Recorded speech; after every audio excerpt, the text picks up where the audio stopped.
Support comes from Missouri Forest Products Association, committed to sustainable and sound conservation of the state's forests, which support more than 41,000 Missouri jobs, resulting in a $10 billion industry. ChooseWood.com. Welcome to St. Louis on the Air. I'm Sarah Fenske. It was 10 years ago that Randy and Jeff Vines first opened the doors to the STL-Style house. The identical twins had been making their cheeky, locally themed STL-Style shirts since college. But the move to a Cherokee Street storefront allowed them to put down roots and anchored their growing St. Louis-themed business in the city's quirkiest neighborhood. Naturally, the brothers intend to celebrate their 10th anniversary with a, quote, block party for all ages. And they're here today to tell us all about it. So, Randy Vines, welcome to the show. Hey, thanks. Good to be back. And Jeff Vines, thank you for joining us. Thanks for having us. So, you guys moved onto Cherokee Street 10 years ago. And I feel like that was a really interesting time to be on Cherokee Street. It's before these startup breweries and stylish restaurants had found it. So, take us back. What was Cherokee Street like in 2010? Wow, it was dramatically different, and at the same time, it was much the same. Cherokee is one of those neighborhoods that just kind of organically evolves without making too big of moves one way or the other. When we moved in 2010, it kind of had the reputation of being like a red light district, and maybe a street where you go to find the seamier things around, and it definitely, that underbelly was very present. In fact, we have some funny stories about our very first day on the street while we were waiting for stuff to be delivered to our shop. But do tell. You can't tease that and not tell us the story. It was I don't know.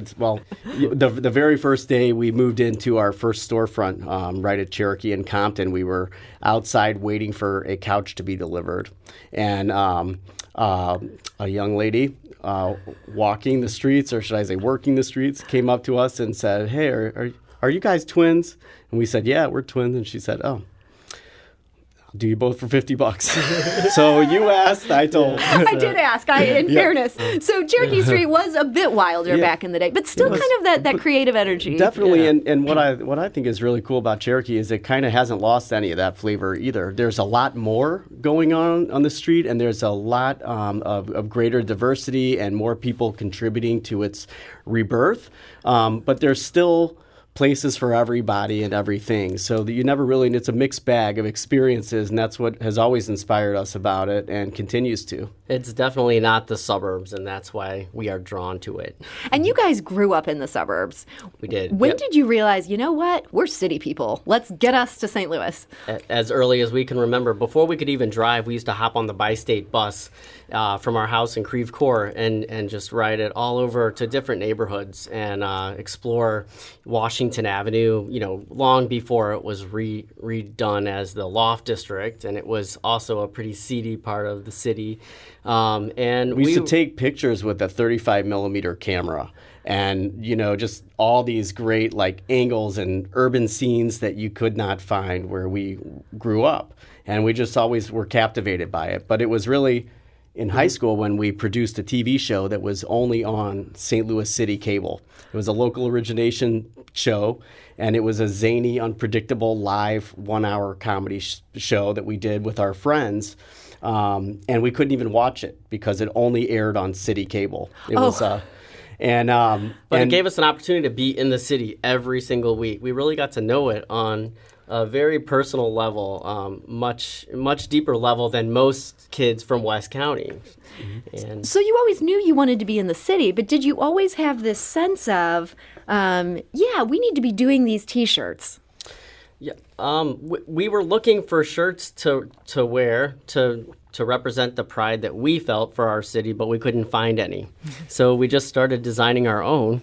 And what about the classic St. Louis Cardinals shirt or the shirt with the arch? It wasn't good enough for y'all? Well, we're not huge sports fans. I mean, we love the Cardinals and we love the Blues, but that really wasn't the reasons why we love the city. Every city has sports teams.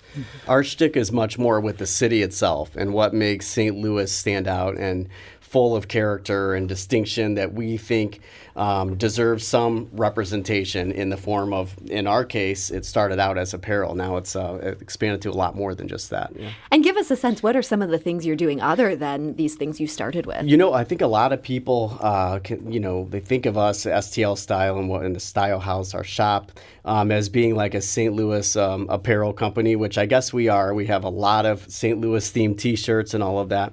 But in recent years, we have really diversified far beyond that. Now we do like full-scale graphic design, custom screen printing, embroidery, ad specialty, promotional products for companies, organizations, events of all sizes in St. Louis and beyond.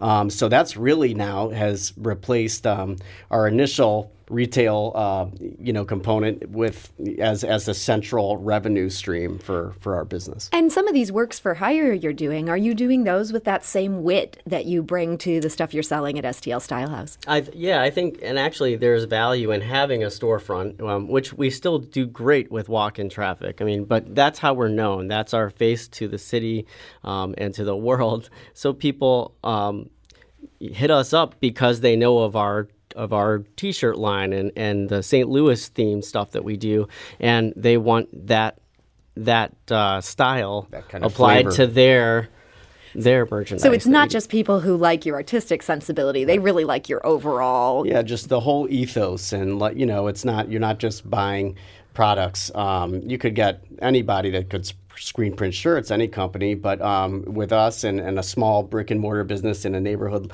like we're in, it's really, there's a value add. You're buying into a movement, an idea, like just a whole scene, and people feel good about it. And what's the breakdown in terms of the percentage you're doing for outside clients versus just stuff you're doing because it cracks you up?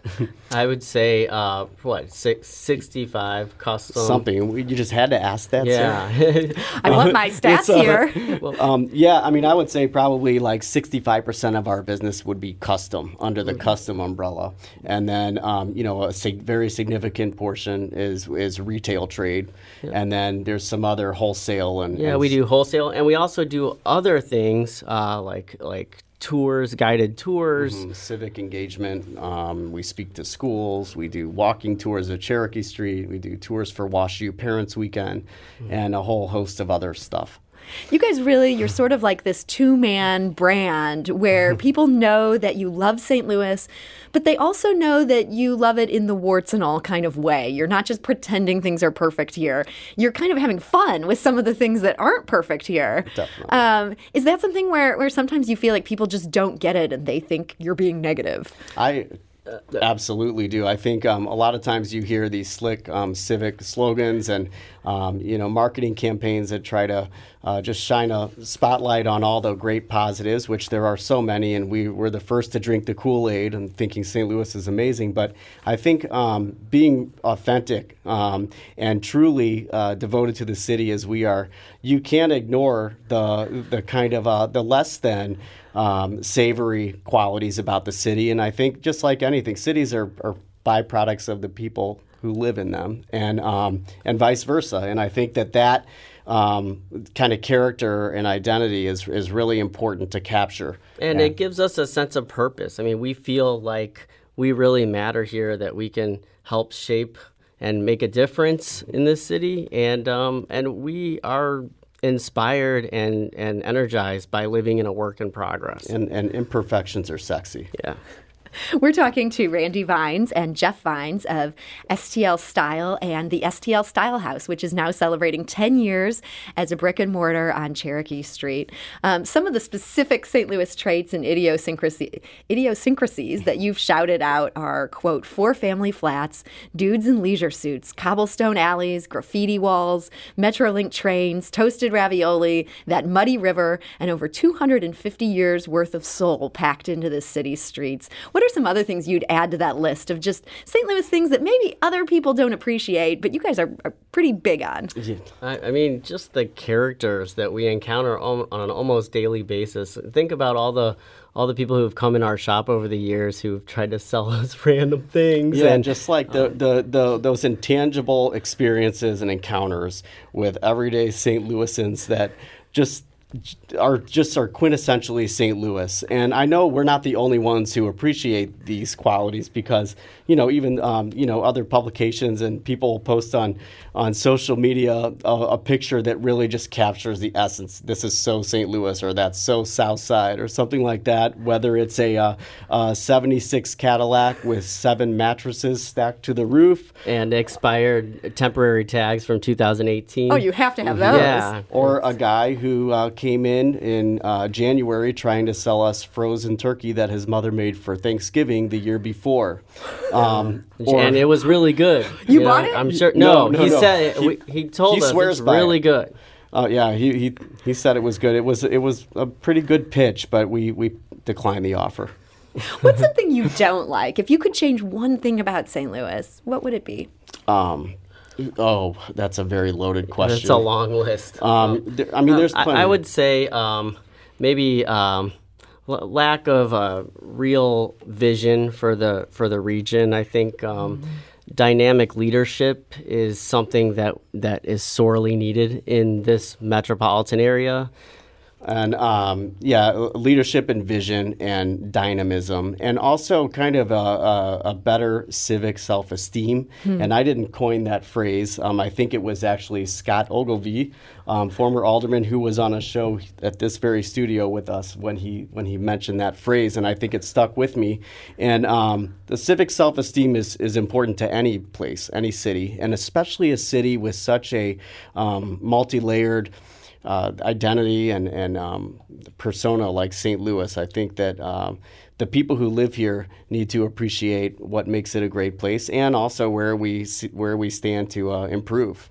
Do you think St. Louis's self-image has changed over those past 10 years that you've been on Cherokee Street? Oh, 100%. How so?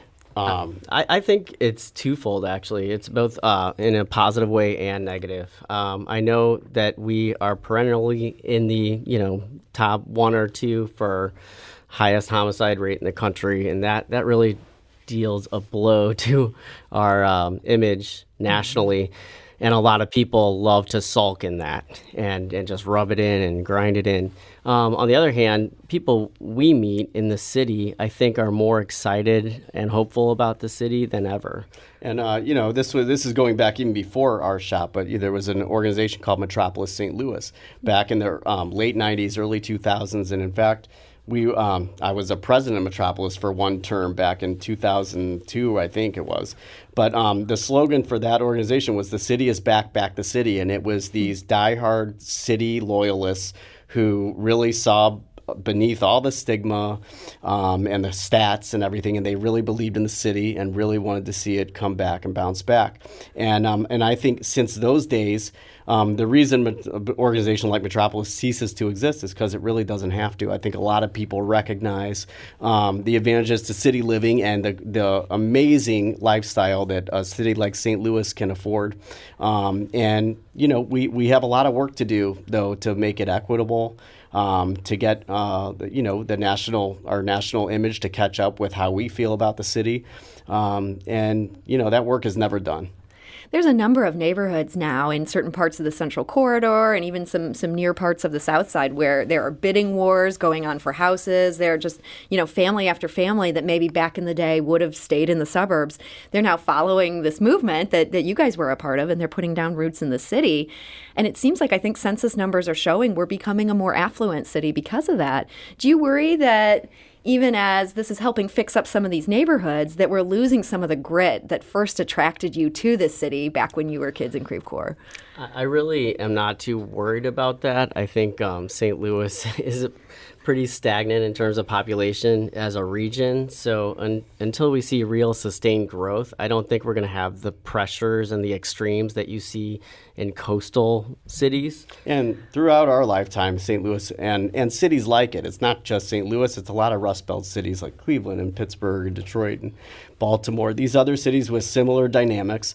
There is a lot of urban fabric and a lot of substance there that people who are looking for urban lifestyles are seeking out, and they will find it here. It's the thing is that there's always another neighborhood that's next in line to kind of get the spotlight and some reinvestment. And I think that St. Louis does a really good job. One neighborhood is discovered, quote unquote, and then that just leaves opportunity open to the next one. We still have plenty of neighborhoods to explore. We do, and I think St. Louis can really be a leader in maintaining that delicate balance and not pushing longtime residents out in the name of progress, which we've made many mistakes in our past, and we're probably one of the leading cities and poster child for that.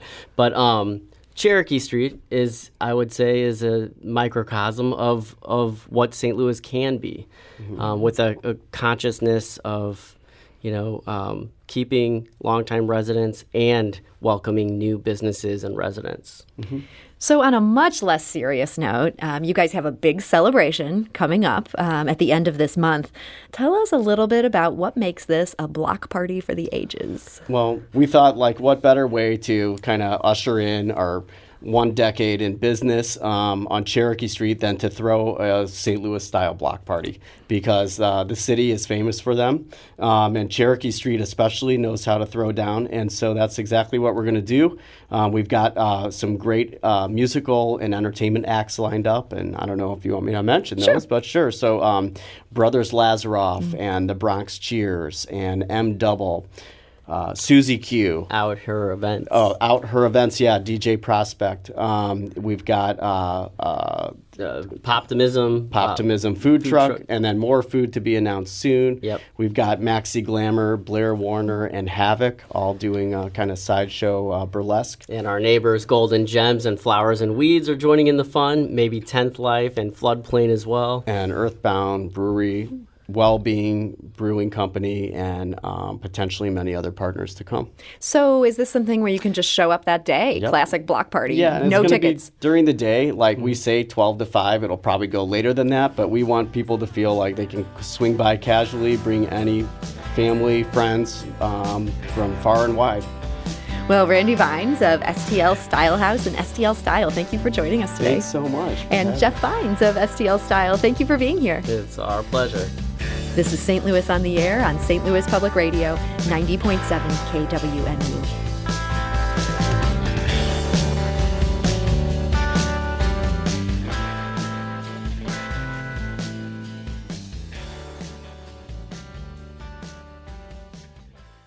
Support comes from the Missouri Forest Products Association, providing more than 41,000 jobs in the production of wood pallets, railroad ties, white oak barrels, hardwood floors, and more.